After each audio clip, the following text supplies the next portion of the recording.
Hello, hello, good evening. It's Monica from Life is Art and Scrap. It's almost Monday. Let's create. We are going live today to do some scrapbooking. And yeah, so we're going to do ink in a blender and not ink in a blender, ink and a blender.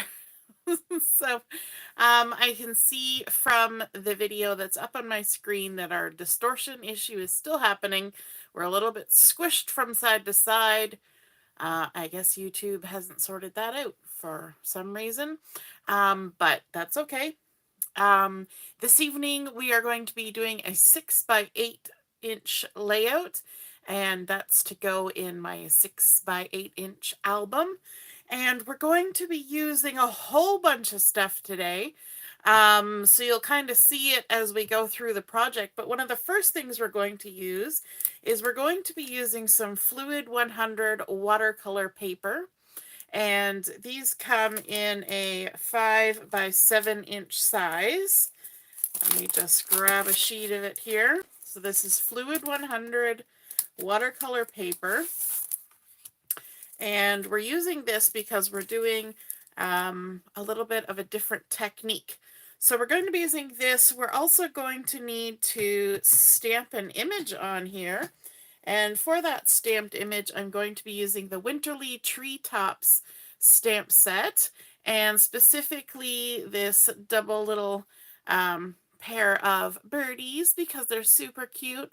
And I don't even think they have to be wintry. They can be any season of the year, but this particular layout is wintry, so that works. And just going to set that. I've got so many things on my desk because we're going to use quite a few things in this layout.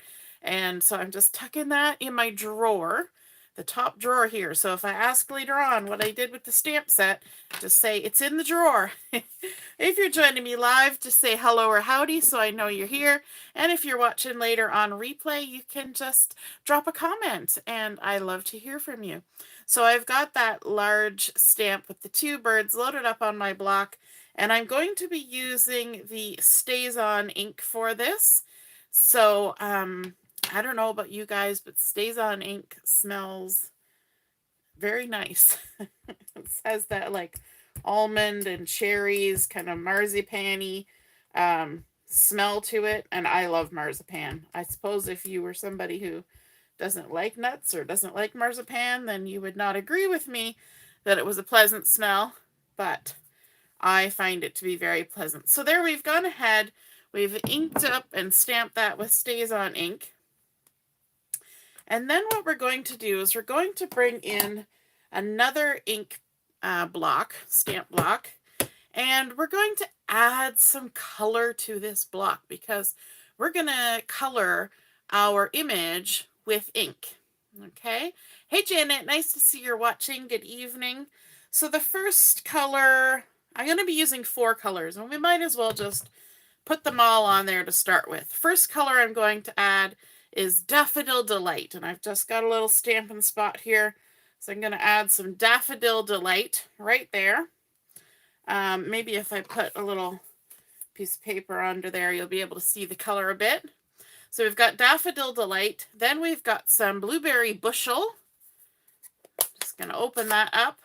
Now, when you're transferring ink from a pad to a block, I recommend using the end that's not where the gully is. You want to use the end that's near the end of the block, and that way you can get the ink on there a lot easier. You kind of know where it's going. So there's some Blueberry Bushel on there, a really pretty color. Then let's turn this a little bit. We're going to add some Cherry Cobbler. And these are all colors that coordinate with the Winterly Treetops collection, or the Nests of Winter. And so you could mix in some pattern paper from that collection if you're using these colors. And also the last one is Copper Clay. So let's give this another little turn. And we're going to just add some color on there of the Copper Clay. Now you might be wondering, how we're going to do this. Quite often, when we put ink on our block like this, we grab ourselves a water brush and we go ahead and, or a water painter, and we go ahead and we paint with water. But what can often happen when you're painting with water is that the water goes over the area that you want to paint. And so you go outside the lines a lot. And that's okay. That's a look. But what we're going to use today is something a little bit different. I don't know if I showed these to you before, but we're going to be using blender pens.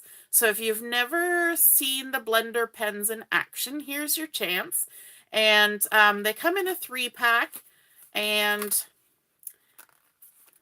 I just figure out how to open them. There we go. They come in a 3-pack. They're double-ended. So you get lots, and they look exactly the same on either end. It doesn't seem to make a difference which end you use. It all seems to be the same. And they're a nice little sort of firm brush tip.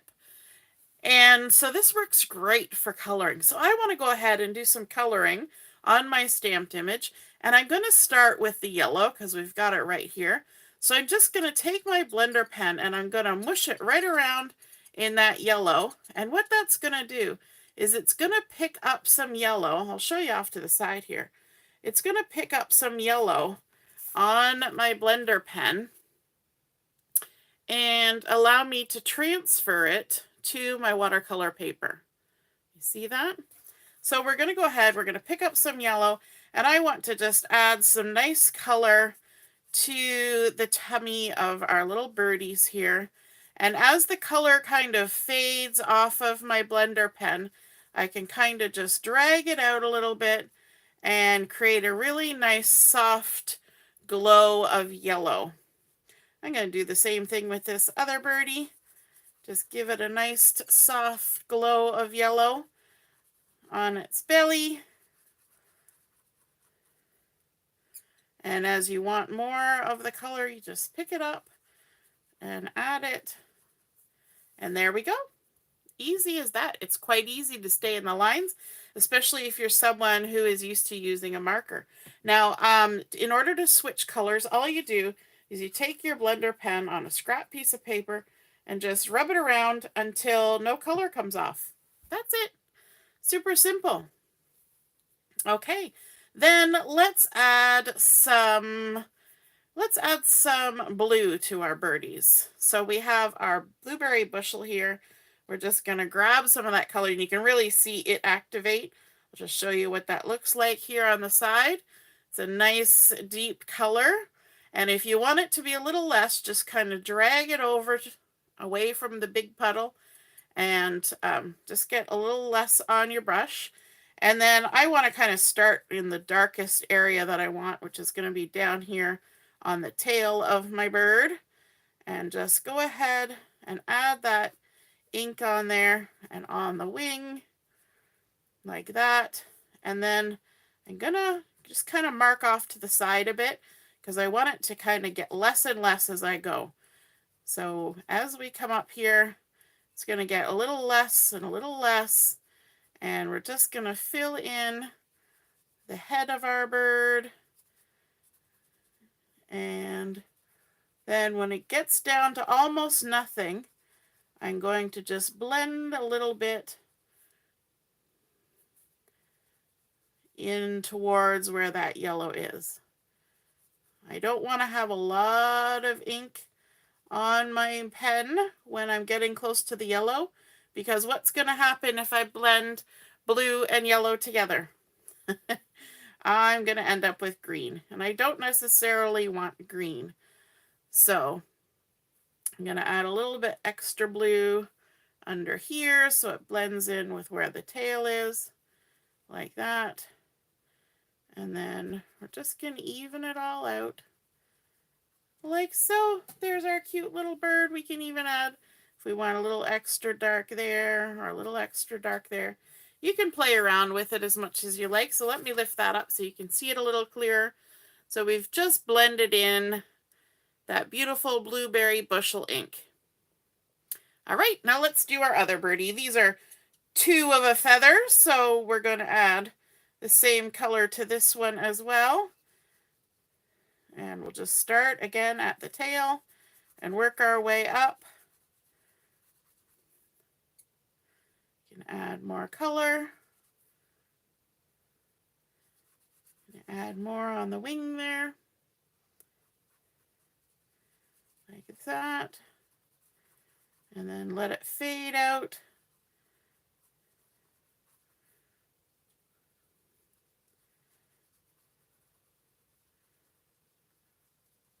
They're super sweet little birds. They just remind me of chubby little winter birds, and I think that is super cute. Now you can use the same technique on regular basic white paper. You just have to be careful that you don't rub it too much, because what will happen is the regular paper is not meant for lots of scrubbing back and forth. And so just like with a paintbrush, you don't scrub too much. You don't do with that with the blender pens either. Okay, let's switch colors again. This time we're going to the cherry cobbler. We're going to add a little red here. We want to add some red on these pretty little berries. And we can just go ahead and do that. And you can actually color quite a few of them with one little dip into the ink. And the color will fade as you go along, so you get a variation in color, which is really nice. I like to leave that little sort of divvy bit at the end uncolored, so it looks a little different, but you don't have to. You can color the whole thing. And we're just going to color these beautiful little berries. How's it going, Mom? I see you're watching. Good evening. And I also tend to color the berries that are in behind first, so they're a little darker, and then the ones on top a little lighter, because, you know, they're not in the shadow. So if that helps you out a little bit with which one you should color first, then that's the theory I use. There we go. So we've got our little cherry cobbler berries. And you might be thinking to yourself, that's great. That's a great idea. You can use whatever color you want. Whatever ink you have, you can, yeah, you can see I'm getting a little bit inks on myself from turning this. Because your blender pen will move them all. So even if you don't have Stampin' blends for every color, you can totally use this method to get lots more colors. But then you're like, but there's a lot of ink on there that you're not using. What are we going to do with that? That seems like a waste, but I have a plan for that. So you'll see that in a second. So now I'm picking up our copper clay. And this is the other good thing, is that these are nice and fine tip blender pens. And you can get into little nooks and crannies very well with them.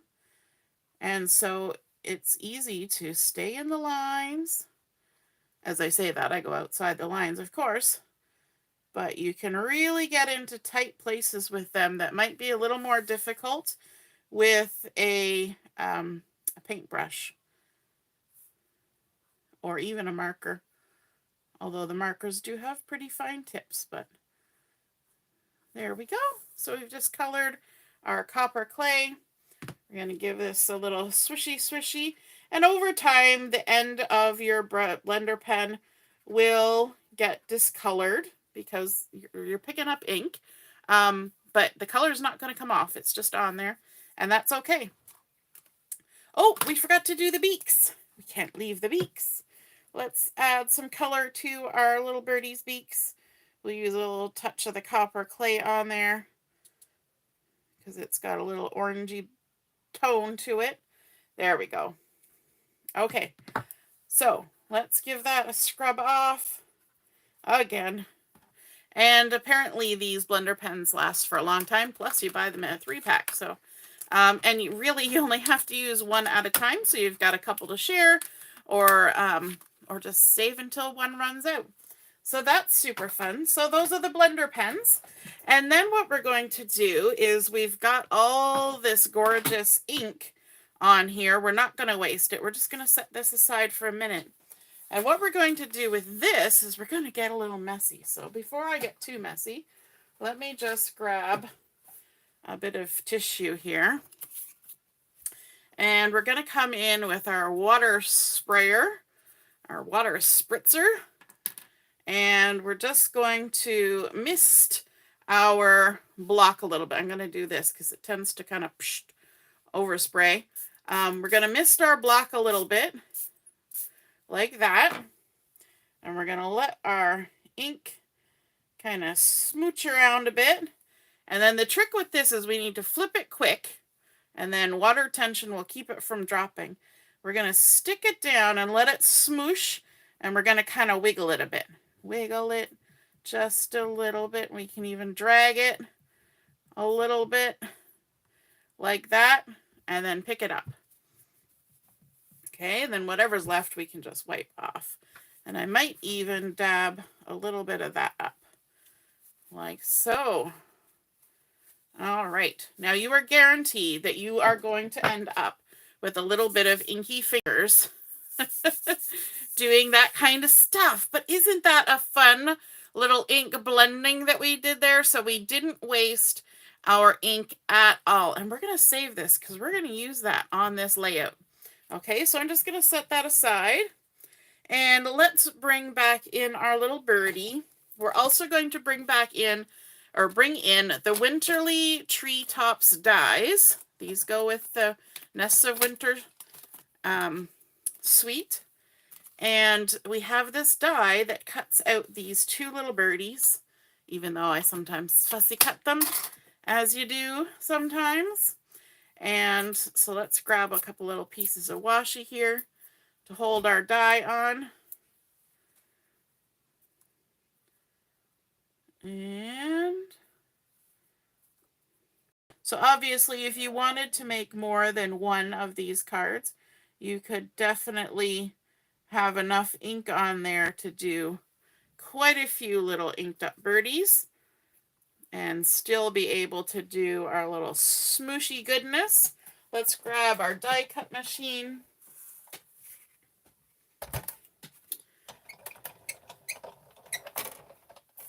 And yes, you can do the same technique on the basic white or the white willow cardstock.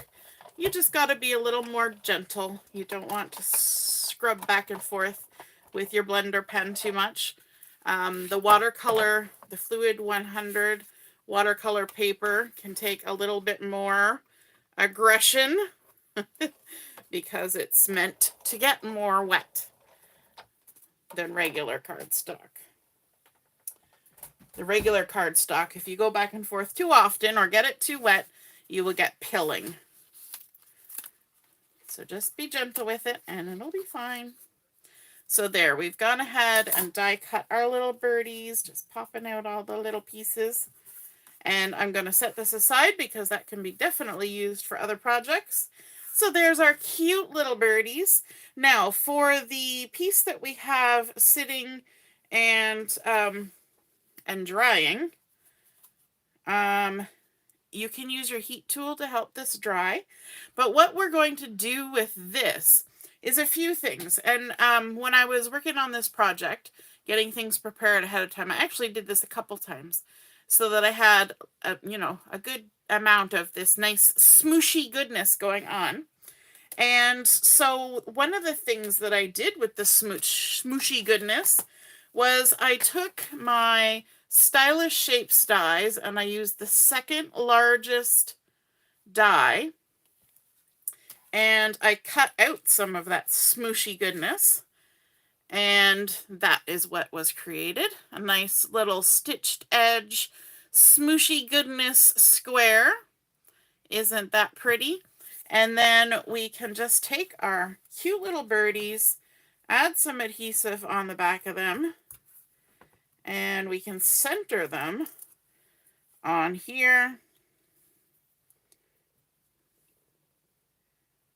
I usually use tweezers for this to make sure I get it the right spot. But there we go. Isn't that pretty? That would make a nice little embellishment for a tag, for a tiny little card. It would make a cute topper for a treat box, all sorts of things, but we're going to use it on our layout as an embellishment. Alrighty. So let's bring out our base page that we're going to use. And I'm going to be using basic white for this 6x8 piece of basic white. Just making sure I'm all centered in the frame of everything. Good, we're all on the page. And then I want to bring in some of the Regal Distress pattern paper. If you haven't had a chance to see this, you get 3 different kinds of paper. You get this beautiful cherry cobbler and gold grid. There is a white and gold grid, and then there's also pretty peacock and gold with leaves all over it. Super pretty. So this kind of has the feeling of a plaid as well as a grid. I don't know if you can see it in the camera, but in behind there's kind of washed out, distressed little bits. There's pieces of the gold that are just kind of missing there, and it's just beautiful. So I've gone ahead and I've added some adhesive. This was cut to 6 inches by 5.5, and let me see. That leaves us with, I always do it this way, use my little thing here. That leaves us with 2.5 inches. So 1.25 from the top and bottom. So let's go to 1.25 and we'll lay that across there like that. I really like that. Regal Distressed patterns. I think they're super pretty. I've used little bits and pieces of them because I don't want to use it all up right away because I have lots of ideas of things I could do with them. So I tend to kind of hold off and give it a few minutes before I use it all because I want to make sure I get as many projects in as I can with it. All right, so you remember our smooshy goodness. Well, we're going to do a few things with that. We did our square for behind our little birdies, and that's going to kind of go here on our layout. But one other thing that we can do is we can bring in the one-of-a-kind die set. And in here with the dies is this pretty little snowflake. And so I decided, because the photos I'm using are wintry and snowy, I wanted to use this pretty little die, and I wanted to create sort of rainbow of snowflakes. So this smooshy goodness that we created, I'm not going to die cut this one because it's still wet, and when it's wet, it doesn't die cut well. It just tears. So you need to let it dry. But I went ahead and did it with the smooshy goodness I had before. Let me see. Maybe I'll flip this over so you can see what all I got. I got all sorts of beautiful snowflakes, and I went ahead and I cut out 10 of them. Now some of them were little sort of half-size snowflakes because it was the edge, and that's okay because we're going to do a little finagling. So we got all sorts of pretty color combinations, which I think are just gorgeous. Like, look at that. That's like all the colors, plus you get some of the blending, so there's even a little bit of green in there. How pretty are those? Aren't you loving those? So we've got all sorts of pretty snowflakes to work with. So what I want to do is just scooch these off to the side, flip over here, and we're going to need to stick them on. Now, to stick on these sorts of little things, we're going to use our trick with the glue on our hand. You know the drill. A little skiff of glue on your hand, not too thick, just enough. Grab our tweezers. Tweezers, tweezers. Oh, there they are, laying sideways. And then we're going to start adding snowflakes. So let's start in the middle. I'm going to grab one of these, and I'm just going to go ahead and aim for the middle, right about there, stick it down. Then we're going to grab another one, like that. We're going to aim for the outside, like so. Grab another one. Go for in between. That kind of helps with our spacing, right? All right, now this one only got color on half of it. It's a halvesy, and that's okay. We'll just tuck it down a little further. No problems. Look at this one. I think this is my favorite one. It got so much beautiful color on there. I don't want to miss any of it. And we'll go ahead and tuck that on there like that. Now, actually, I'm just thinking this one doesn't need to be tucked down so far. You'll find out why in a little while. But let's scooch it up a bit so that they're all the same. We won't see that white bit.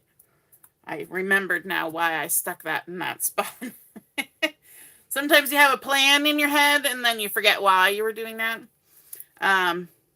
It all comes back. Hopefully it comes back before it's all glued down, right? Before it's fully stuck.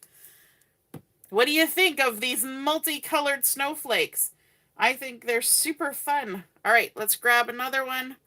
And we're going to go in the middle at the bottom. Now, when I stuck my pattern paper on there, I did not put adhesive right to the edge. I kept my adhesive in from the edges because I knew I was going to be doing all this tucking. And so when you know about these things, then you can have some allowance for them, right? Grab another one, tap, tap, tap. And every single bit of these snowflakes does not have to be glued down. Do not feel that that is a necessity. They can have some lift. Makes them look dimensional. There we go. And maybe turn this one around a bit just to have a little variation in there in the color. Those two are kind of similar ones, but that's okay. Stick them on down. All right, make sure we don't have too much glue stuck on our tweezers. We can wipe some of the glue off our hand.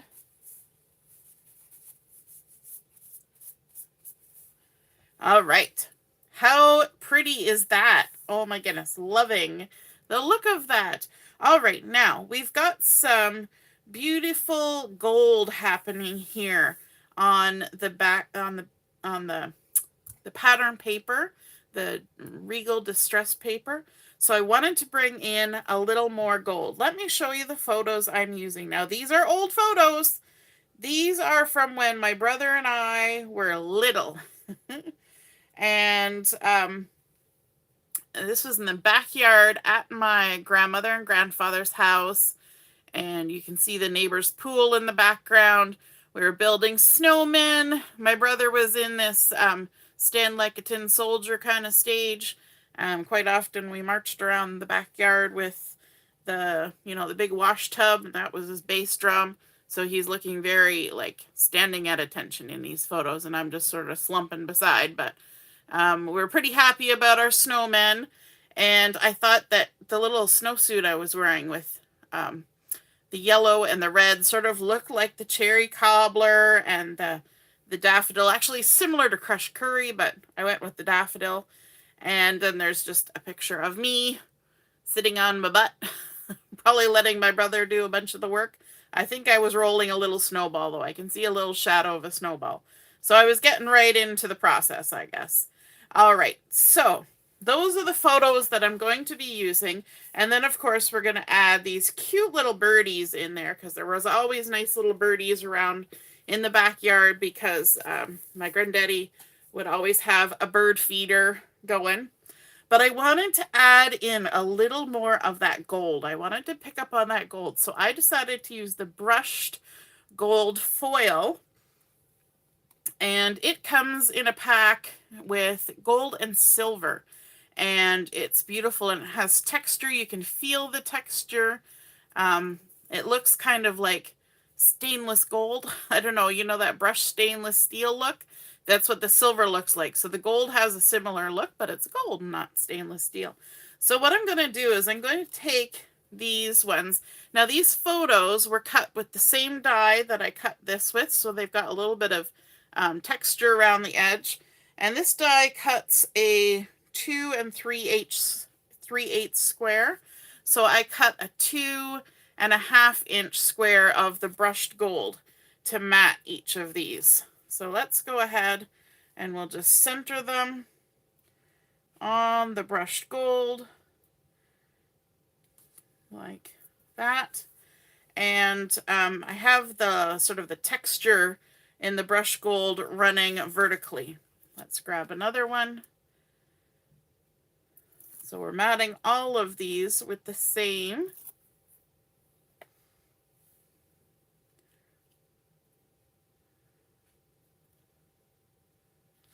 And I think by the time we have that gold in the background and then the gold around the photos, we're not even going to need to have any bling on our layout. I don't think there's going to be any room for any bling, frankly. And these are older photos. They're kind of the older vintagey style. So they had like rounded corners and they were a much smaller size. They weren't 4x6s or anything. And I have actually, I believe, duplicates of these photos. So it didn't bother me to cut them down into a smaller size and make it work for the layout that I wanted. And then let's stick this last one on there with our cute little birdies. And then we're going to kind of eyeball how we want to space them out.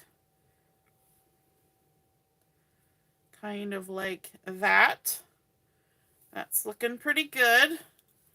And then we can take our backing off. Look at that. I had my adhesive on there already. I was all ready to go. Now this one I'm going to use the tweezers to help me out. Make sure I get it back in the spot I intended it to go in. Having a bit of a grid in the background doesn't hurt. There we go. So did I say yes, 2.5 inch square for the brushed gold.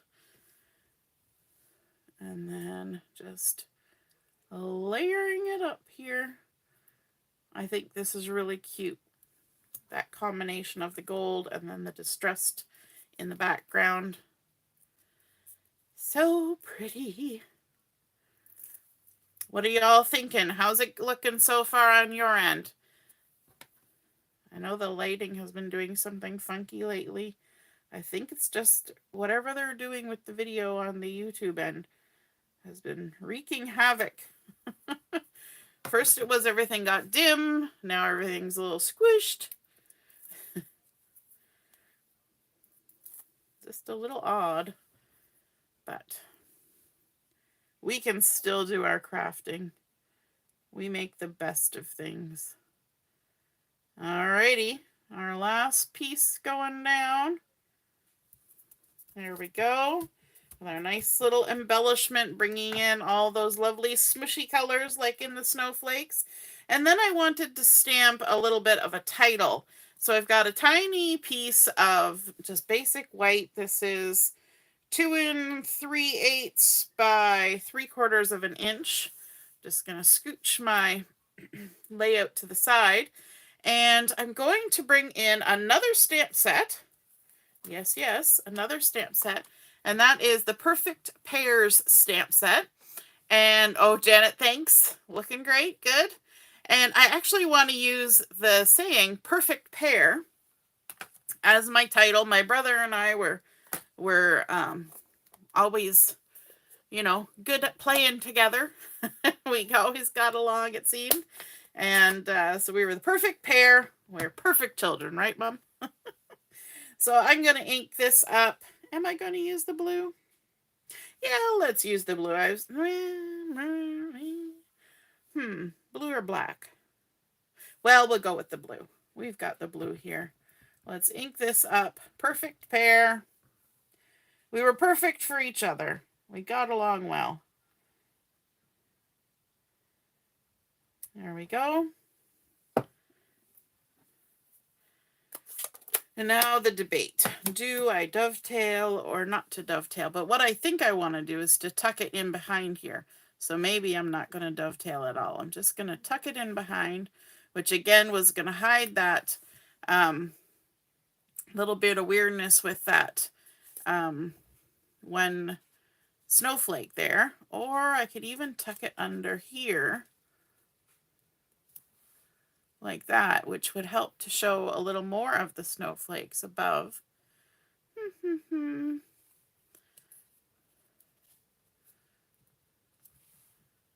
I don't think I want it like that because that's not even on a photo with the two of us together, but I think having it in behind there like that works. I just might trim this a little bit closer on the top side. Just, and some of you are like, use your trimmer. But I always use my scissors. And I might actually round the corners just a smidgen, and I do that with my scissors. My trick is that I put my blades parallel to the one side, and then I pivot my paper until my blade is parallel with the other side. Parallel? Yes, parallel. Parallel part. And that always seems to work for me. So there we go. Yes, I like that. Let's add a little adhesive. And then we can tuck that under.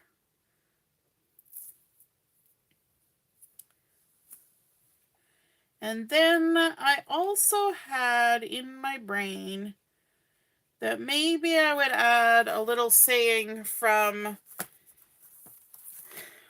the Love This Moment stamp set, because there's one on here that says you and me. And I had kind of thought about using that one. Let me see if I can find it with all the back words. Right there, you and me. I'm just going to kind of lay it on my layout and see what I think. See if I want it on there anywhere. So I could put a little you and me there. I could do a little you and me there. That might be okay. Or a little you and me down here at the bottom. What do you think? Should I add a little you and me? Let me know in the comments. Janet says, 2 birds of a feather. Absolutely. Absolutely. Let's get this on a block in case y'all say yes, add it. What do you think? Should we add 2 birds of a feather? Or you and me? Ooh, got my brain twisted there. Why don't we stamp it on a piece of paper and then we'll see what it looks like. Sometimes it's hard to tell until you actually do the stamping. So let me see. What size of paper would we need for this? We would need about 1/4 of an inch by about an inch. It's just a tiny. Janet says yes. So we've got some little pieces from my scrap bin here. We need 1/4 of an inch. So that's 2 1/2. So let's cut 2 1/4. Oh, that one's got a weird notch in it. Let's try that again. We go to 2 inches. Sometimes it's hard cutting little strips. So the easiest thing to do is start from a bigger size and just cut off the little strip that you need. And I think we'll use the same color that we used for the title, which was our blueberry bushel.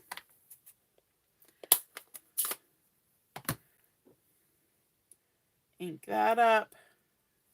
And of course I inked the side of it instead of just it. The trick with little letters like this is to not push too hard. Just set it down, let the ink absorb, because if you push too hard, then they tend to off to the side, and then you get smoochy little letters, which is not necessarily what you want. It's not that kind of you and me. All right. Let's give that a little trim. And then we can use our tweezers here to make a decision where we want to put it. We could put it down there. We could put it there. Put it there with the birdies. Doesn't really work with only me there.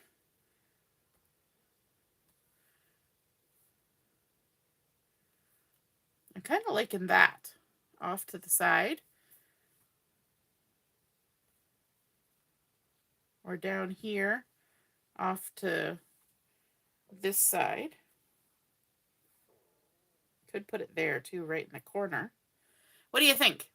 We have 3 choices. Off to the left, in the corner, down at the bottom. Do, do, do, do, do, do, do. Off to the left, in the corner, down at the bottom. Can even go a little lower. Any opinions? Let's add some adhesive to it to get ourselves going. Now this is 1/4 of an inch and this is 1/4 of an inch tape. Let's see how good I am at getting that lined up. Janet's saying the bottom. Winner, winner, chicken dinner. First one in gets the prize. All right, so we're putting it at the bottom. Now, there, there, there, there.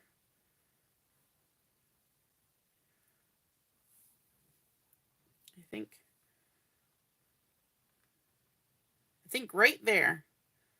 Because then it's kind of going off into the snowflakes, just like the one above did. I think I kind of like that. Well, there we go. That is our completed layout. Oh, Janet's saying the middle. Nope, too bad. I moved too quickly. So there we go. We have our completed layout. We can obviously flip it over and just make sure that all of our little snowflakes are contained within its edges. Any little trimmings we need to do, we want to do from the back side. We started out by stamping with the StazOn ink onto our Fluid 100, using our blender pen to lift ink off of our block and add it and to do the coloring on those cute little birdies. And then, of course, using the ink that was left to do some smooshing onto some background paper to create this little square, as well as all these little snowflakes using that one-of-a-kind die, and I think those just turn out so beautiful and colorful. Then adding in that brushed gold foil to pick up on that Regal distressed paper that's in behind, and our photos, our little embellishment here, and then stamping with the perfect pear stamp and the Love This Moment stamp. I hope you enjoyed seeing that 6x8 layout come together and to see how to use those blender pens if you hadn't used them already. I hope you enjoyed it. If you create something like this or using any of these techniques, be sure to snap a photo of it and pop it in the comments where I post my photo, and then we can all see and be inspired by your artwork as well. Have a wonderful evening and a great week ahead, and we'll see you again soon. Toodaloo. Bye.